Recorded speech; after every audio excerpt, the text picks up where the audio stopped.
And he said to them, "When I sent you without money bag, knapsack, and sandals, did you lack anything?" So they said, "We lack nothing." Then he said to them, "But now he who has a money bag, let him take it, and likewise a knapsack. And he who has no sword, let him sell his garment and buy one." Luke 22, verse 35 and 36. In this passage, Jesus refers to a time when he sent 70 of his followers into every city and place where he himself would come. Those had been the days of great promise. When the 70 returned, they rejoiced that even the devils were subject to them. It was in those days of success that Jesus had told his followers, "Carry neither money bag, nor knapsack, nor sandals." They needed none of those things because there were enough friendly people to supply their needs. But by the time of the Last Supper, times had changed. No longer would they be working in the friendly villages of Galilee, but in the big hostile world. Now they would need money, provisions, and protection, and they were to plan for these needs.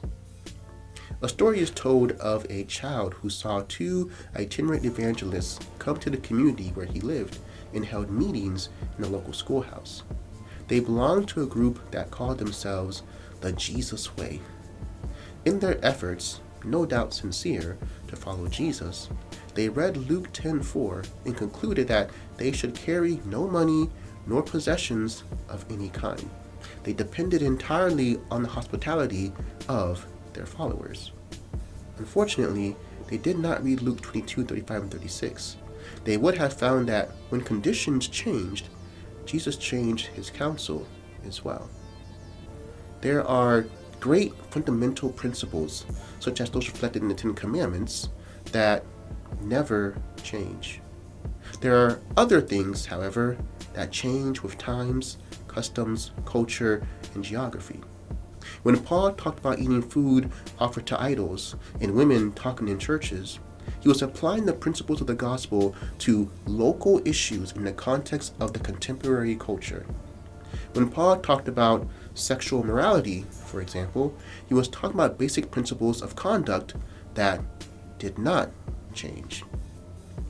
May God help us differentiate between that which changes with the times and that which endures forever. And as always, think on these things.